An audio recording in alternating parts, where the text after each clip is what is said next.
नमस्कार दोस्तों, स्वागत है आपका हमारे चैनल पर।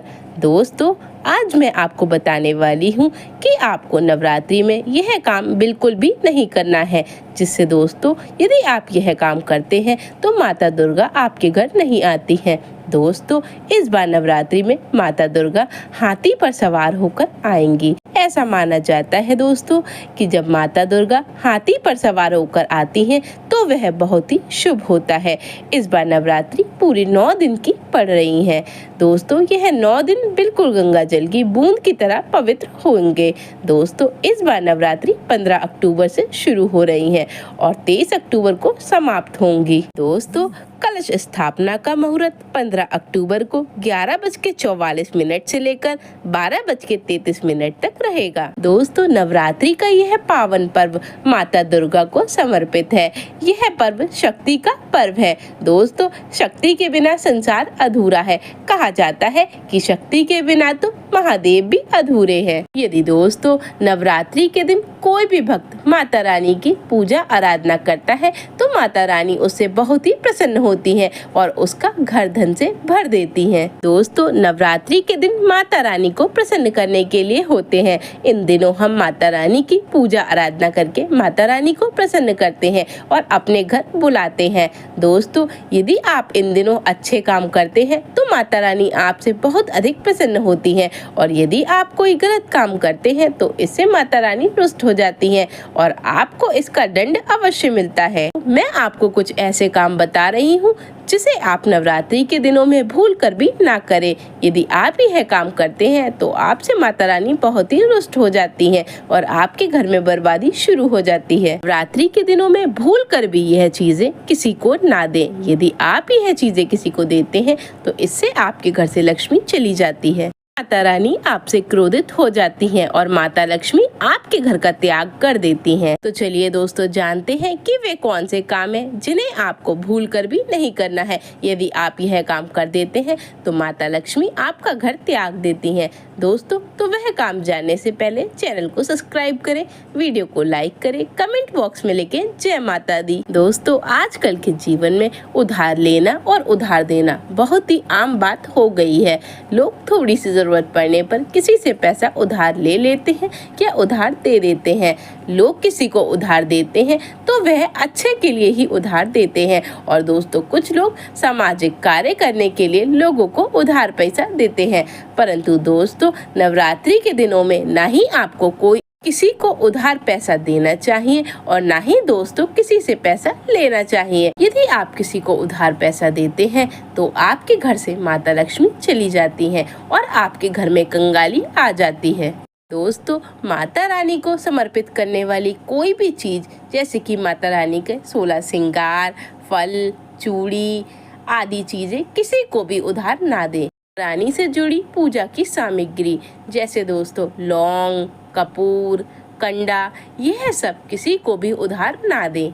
ऐसा माना जाता है यदि आप अपने घर की यह सामग्री दूसरों को दे देते हैं तो माता रानी आपका घर छोड़ के दूसरों के घर चली जाती हैं।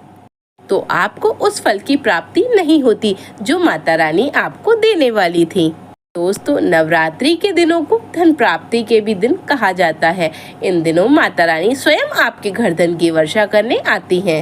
तो आप इस बात का ध्यान विशेष कर रखें कि नवरात्रि के दिन यदि कोई व्यक्ति आपसे उधार पैसा मांगने आता है तो आप उसे साफ साफ मना कर दें। आपको भी किसी व्यक्ति से उधार पैसा नहीं लेना है। ऐसा माना जाता है दोस्तों, यदि आप किसी से उधार पैसा लेते हैं या देते हैं तो वह पैसा आपका डूब जाता है और वह पैसा वापस कभी नहीं आता और धन लेने वाला और देने वाला दोनों ही कर्ज में डूब जाते हैं और माता लक्ष्मी आपका साथ छोड़ देती हैं। दोस्तों, नवरात्रि के दिन माता को पान, सुपारी, बताशा और लौंग चढ़ाने का बहुत ही विशेष दिन माने जाते हैं। इन दिनों यदि आप माता को यह चीज समर्पित करते हैं तो माता रानी बहुत ही प्रसन्न होती हैं और आपका घर धन से भर देती हैं और दोस्तों आपकी सभी मनोकामना पूर्ण कर देती हैं। जो चीजें अभी मैंने आपको बताई हैं जैसे पान, सुपारी, बताशा, लौंग, यदि आपसे कोई व्यक्ति मांगता है तो आप उसे साफ साफ मना कर दें। दोस्तों, यदि आप यह चीज उन्हें दे देते हैं तो आपके घर से माता रानी चली जाती हैं। दोस्तों, यदि आप नवरात्रि के दिनों में किसी को कुछ देना चाहते हैं या दोस्तों बहुत ही कीमती तोहफा देना चाहते हैं तो दोस्तों तोहफे में घड़ी बिल्कुल भी ना दें। यदि आप नवरात्रि के दिनों में किसी को घड़ी गिफ्ट करते हैं तो दोस्तों अच्छा या बुरा समय उसके साथ चला जाता है। आप किसी को घड़ी गिफ्ट करते हैं तो आने वाले समय में आपको कोई भी अच्छा रिजल्ट देखने को नहीं मिलेगा। यदि दोस्तों आपका समय अच्छा चलता है तो दोस्तों आपका अच्छा समय उसके पास चला जाएगा, और यदि आपको कोई घड़ी गिफ्ट करता है तो उसका समय अगर बुरा चलता है तो दोस्तों उसका बुरा समय आपके पास आ जाएगा और आपके दिन बुरे हो जाएंगे। दोस्तों, यदि आपसे संध्या काल में कोई यह चीज़ें मांगे तो आप बिल्कुल ना दें दोस्तों, जैसे कि दूध, दही, शहद, घी, दिया, बत्ती, माचिस। यदि दोस्तों यह चीज़ें मांगे तो आप साफ साफ मना कर दें।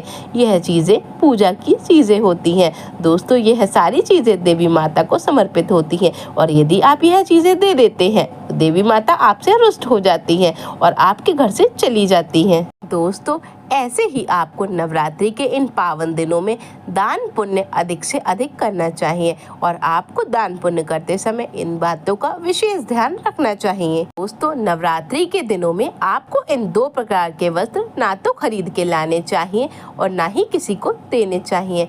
दोस्तों, वह वस्त्र हैं काले और सफ़ेद। दोस्तों, काला और सफ़ेद रंग बिल्कुल भी शुभ नहीं होता। यह हमारे हिंदू धर्म में वर्जित रंग माना गया है। तो दोस्तों हमें यह रंग पूजा पाठ के दिनों में, पूजा पाठ के काम में नहीं पहनना चाहिए, और दोस्तों खासकर देवी माता की पूजा में काला और सफ़ेद रंग तो बिल्कुल भी नहीं पहनना चाहिए। तो दोस्तों आप नवरात्रि के इन पावन दिनों में सफ़ेद और काले वस्त्र पहनने से बचें और ना ही किसी को सफ़ेद और काले वस्त्र दान करें। तो नवरात्रि के पावन दिनों में हम माता रानी के लिए बहुत सारी चीज़ें लाते हैं। दोस्तों, हम माता रानी की मूर्ति वगैरह भी लाते हैं। यदि आप उस मूर्ति को किसी को देते हैं तो आपके घर में कंगाली छा जाएगी। दोस्तों, घर में महिलाओं की आदत होती है कि किसी भी चीज़ की कमी होती है तो वह अपने पड़ोसियों से मांग लेती हैं। दोस्तों, इन चीज़ों को अपने पड़ोसियों से ना ही मांगे और ना उन्हें भूल कर भी दें। दोस्तों, वे चीज़ें हैं तेल, घी, आटा, हल्दी। यदि आप इन चीज़ों को देते हैं तो दोस्तों आपके घर में कंगाली आ जाएगी और आप पूर्ण रूप से बर्बाद हो जाएंगे। तो दोस्तों नवरात्रि के दिनों में इन चीज़ों को देने व लेने से पूर्ण रूप से बचें। तो दोस्तों आज के लिए बस इतना ही। धन्यवाद।